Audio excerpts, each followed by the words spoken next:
I'm Nate McDonald. My title is the Chief Operating Officer and Vice President of Irreverent Warriors. So what inspired you to join the Marines? You know, I kind of always wanted to serve my country, and part of that came from my grandfather. He served in World War II. I spent some time with him when I was a kid. He taught me how to hunt, how to fish. We spent a lot of time on his property, and every time his service came up, he would kind of just glow with pride. And he wasn't a guy that told a bunch of war stories, but I wanted to feel that pride. I wanted to serve my country, and he was a good example of why. Can you tell me about your journey? I sure can. Which part of it would you like to hear? The start of being in the Marines. Oh, sure, no problem. So I actually didn't know what service I wanted to join right at the start. We were in a small town, and the closest recruiting stations were the next town over. Went to that town, and it was kind of like a strip mall with like one service branch to the next.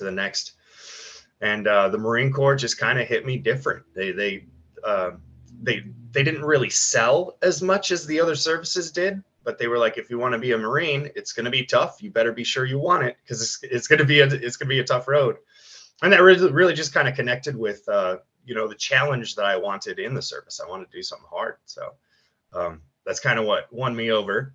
And then basic training was like many people's, I was sick most of the time, but made it through it.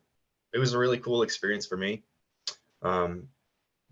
I'm going to say that a couple of years later, I'd made it through all of my initial training, and then got stationed up at Fort Meade, Maryland, with special projects, and was there until 2011. So when you eventually left the military, I talked to a lot of veterans, and they talk a lot about, the transitioning out to civilian life and the challenges. Did you face any of those challenges? I really did, yeah. When I left the Marine Corps, it was because I found out my last deployment to Afghanistan. Things didn't go quite the way we had planned. I was physically injured. I came back at the end of that trip and was informed that I wasn't going to continue to be able to do what I was doing in the Marine Corps. And I was very passionate about that. I worked hard to get there, and was very proud of what I was doing and what I was accomplishing with the Marines and my teams. So it kind of just hit my pride, first of all, right? If it had been my choice to leave, that would have been one thing. But when it's the decision's taken out of your hands, it kind of makes it tough. So that was kind of the first thing I had to get past, and that kind of looped into a couple of the other things I was dealing with. I didn't want to go seek a bunch of treatment for my health issues, because in my mind, now looking back, that would have been almost admitting that I had health issues in the first place, and I didn't want that. Once again, I was coming from a place of pride where I was like, nope, I'm good. I'm still got this. So it took a while for me to deal with that. And then right about the same time, I want to say about a year after I got out, my marriage fell apart. I had a young daughter, and we ended up getting joint custody. So most of the year she was, for the school part of the year, she was up with her mom in Wisconsin. And so my life kind of unraveled string by string there pretty quickly over those 2 or 3 years. And then, it was also just kind of reacclimating to a new group of guys, a new job, and I still wasn't over the old one. So that took me a little bit to get past. And then I want to say it was probably about,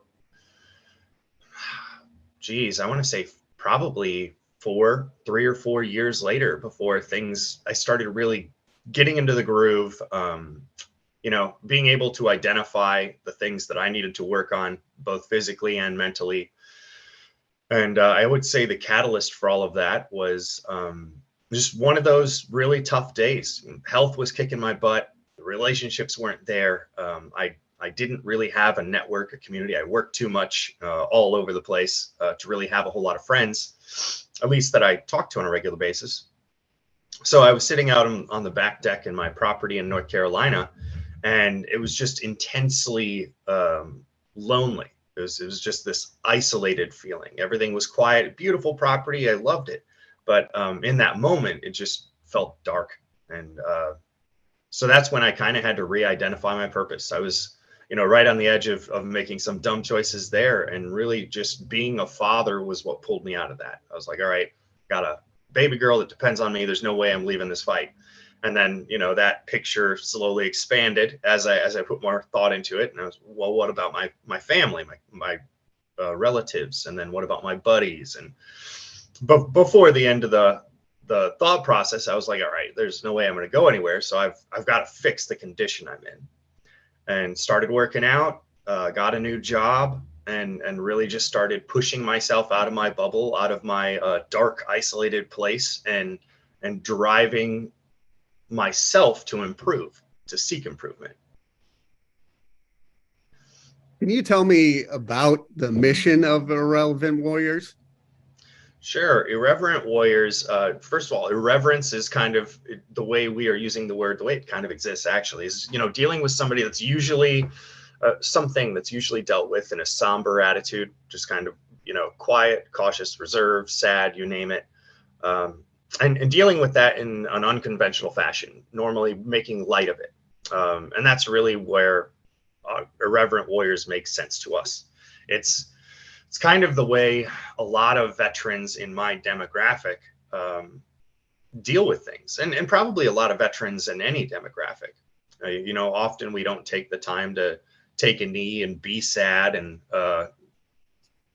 not while we're in, at least, because you're always driven. You have that sense of purpose. You got to have the backs of the guy to your left and right. And so often our method of coping is just making a funny joke about something and moving on, or, using some levity, some humor to bring some light to a dark situation.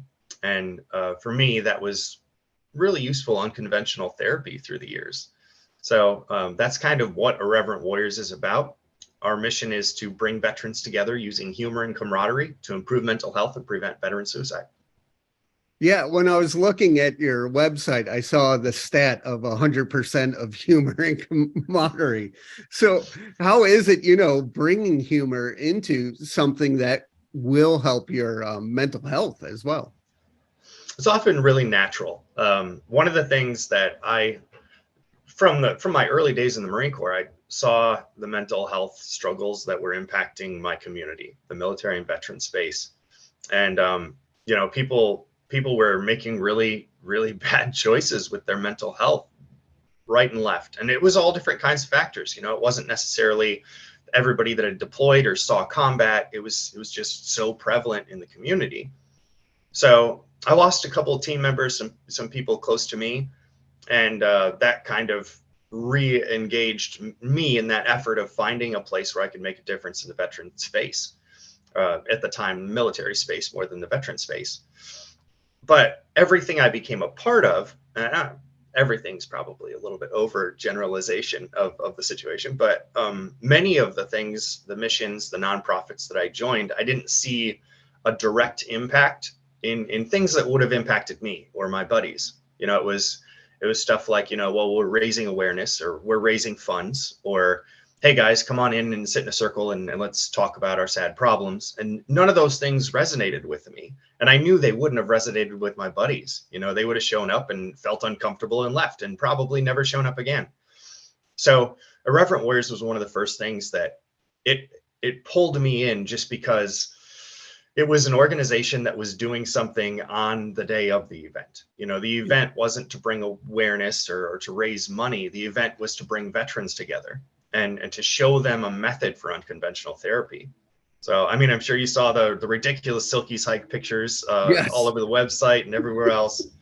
But that's why that has kind of been one of our main events, and a very effective one, is because, we have veterans show up to those things just to have a good time, because it looks like a ridiculous thing to be a part of. And also, it's really hard maintaining a masculine bravado when you're wearing short shorts with a bunch of other folks. It really is. So that kind of loosened everybody up a little bit. And the first hike that I was a part of, I helped coordinate in Fayetteville, North Carolina, guess it was the second Irreverent Warriors event I'd ever been to. And we had everything logistically was laid out great. And then I realized it wasn't really about the hike. The hike was a construct. I started seeing veterans come out of their shell. The guys that were sitting on the sideline, not talking to somebody at the start of the hike, midway through had made fast friends. They were telling real stories that needed to be told. Yet there wasn't this like somber attitude. It wasn't just everybody traipsing around being sad. It was that communal air of everybody being military and veteran. So everybody's talking to some degree on the same wavelength. The atmosphere of, hey, this is fun. We're doing something outside together with family in a ridiculous fashion. It was just hard to be sad, but people were still having effective conversations. And it wasn't chasing them away. It wasn't making them feel uncomfortable. So that's kind of when I realized how much of an impact Irreverent Warriors could have. And then following that hike, the founder, Donnie O'Malley, he's also started Vet TV. And that's where he spends quite a bit of his time these days. But he was there, and Cindy McNally, who's now the president, she was the national hikes coordinator at the time. They'd asked if I wanted to be a bigger part of the organization. And I said, no, I'm sorry. I'm a contractor. I don't have any spare time. And yet I still found myself going to more and more events and taking the opportunity where I could to make an impact in the organization. I want to say it was about 7 or 8 months later, I was helping put together our first national conference. They once again asked me. I still said, well, I don't want to take an actual position I might be too busy for. And they're like, Nate, you're already doing the work. Just take the title. So they made me chief operating officer shortly after that. And then the board voted me in as vice president a couple of months later, and been doing this ever since. Yeah. How is it hearing stories from veterans that, this organization has helped them? Oh, it's amazing. That's what fuels your fire. Nobody should get into the nonprofit space, especially the veteran nonprofit space, and expect, well, this is where I'm going to find a claim, or this is where I'm going to get rich. It's all about impact. It's all about mission impact. And of course, that's where most nonprofit leaders should be in their headspace. But yeah, it's a beautiful thing when all of that incredibly frustrating work that you deal with on the day in and day out, balance sheets and spreadsheets and operations trackers, and then dealing with hundreds of volunteers across the world. Yeah. It's a lot. So those seeing the mission's impact, whether it's through a testimonial or talking to one of our leaders or being at an event and talking to veterans about how Irreverent Warriors has made a difference in their lives, that's everything. That's what relights that fire and gets you going back working hard. But I mean, that's the whole goal. Yeah, I saw on the website, like all the states the organization's in. How is it keeping everything all together? It's a lot. It really is. I mean, we have some amazing people in the organization, top to bottom, but it is, it's a challenge. It's definitely one of the hardest jobs I've ever done in my life. It's, trying to track that many pieces of an organization that has this many localized communities.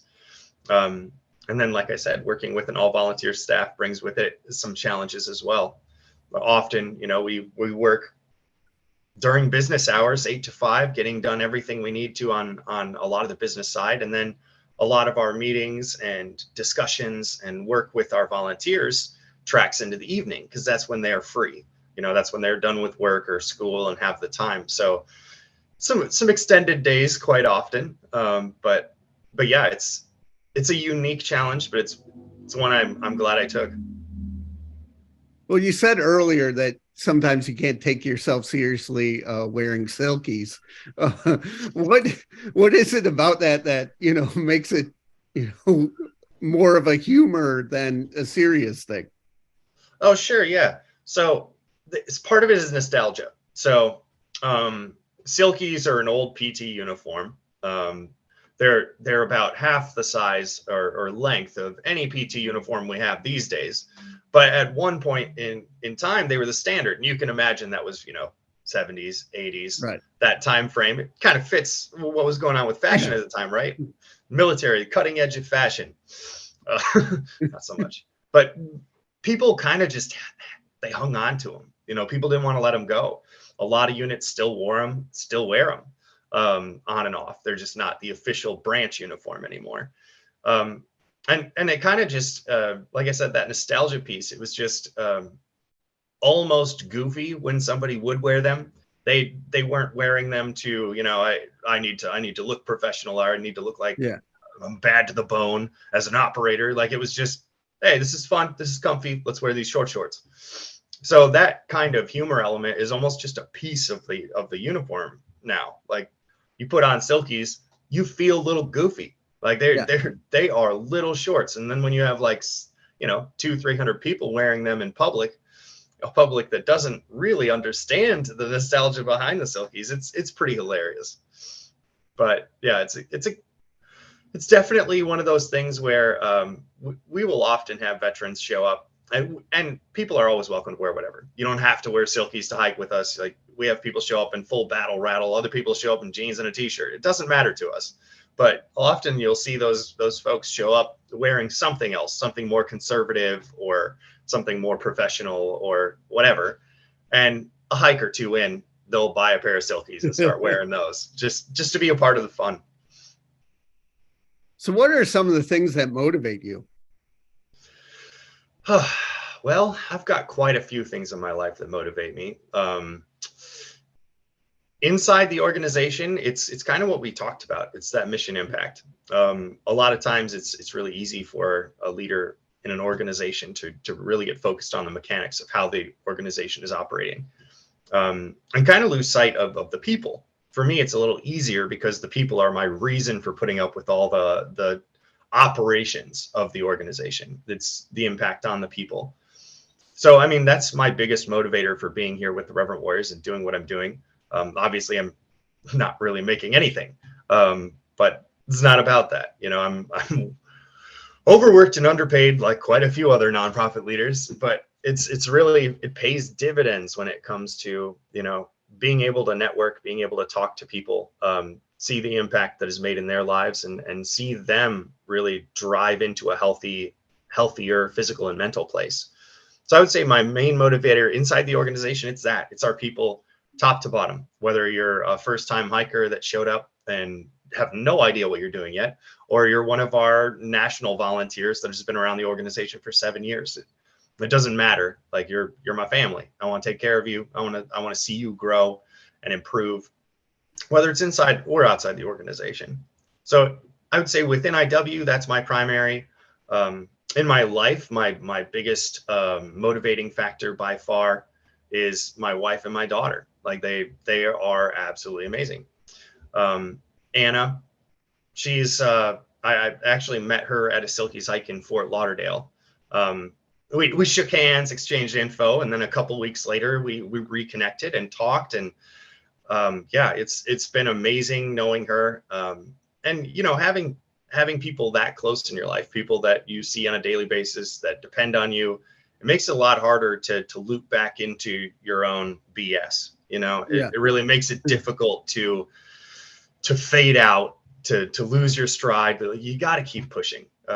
So I mean, that's a huge motivating factor for me there as well. And then just personally, I've been told since my injuries in the Marine Corps that my life expectancy is shorter.